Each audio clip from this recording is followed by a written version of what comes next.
Okay, what's up, guys? Okay, ultra charger's off. I got a little overzealous. Was in a groove, so I kept going. As you can see, pull the O2 sensors. They're a lot easier to get from the top.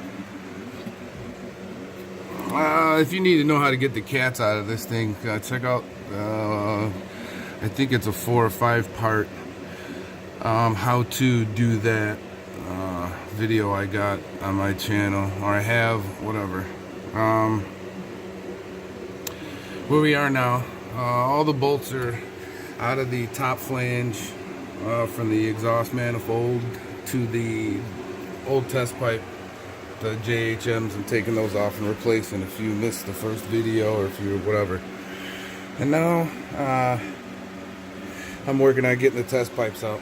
I'm ultra charged, so my ultra charger had to come off. I don't remember what the spacing was with the stock one. You may not have to. I'm going to tell you this, take as much stuff as you can off.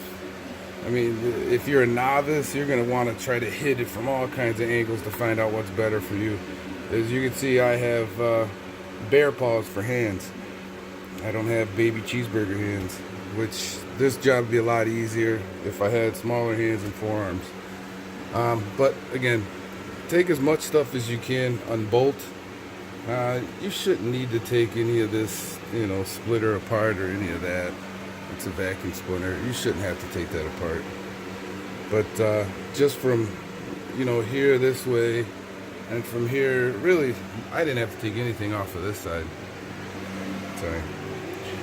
It's my baffle, or catch can. Just to be able to get your hands and down there at those top bolts. Spooge them up really good. PB blast them, let them sit for a while. Alright, we're going to go underneath the baby now. Oh God, one of these days somebody's going to buy me a car lift.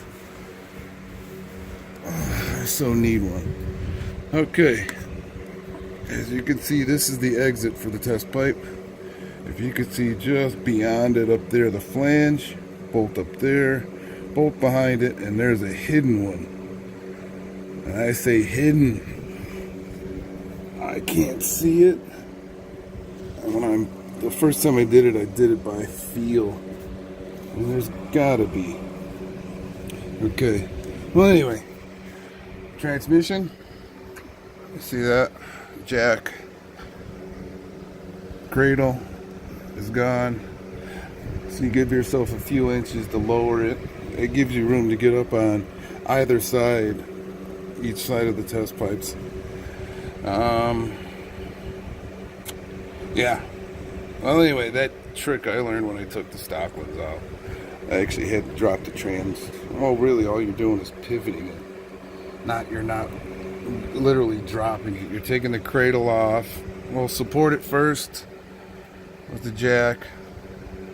And then take your cradle bolts out, and then lower your jack just a little bit. As you can see, I got the cross member still up here. I'm not touching it, as you can see, so it's not going to tweak it. You don't need to take it down or lower the trans that far.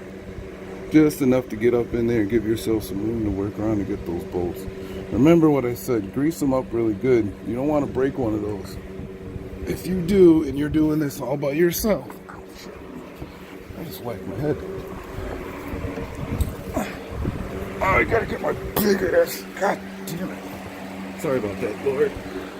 Anyway, if you're doing this by yourself and you snap off one of those manifold bolts, you're gonna have to tow yourself in, if you don't know how to do it.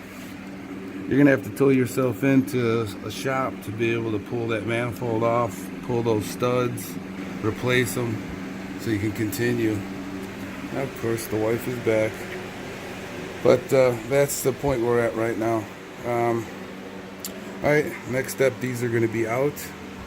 It'll take me a little break, and then I'll be back in a little while. Alright, guys, this is part 2 of installing test pipes and removing test pipes or cats.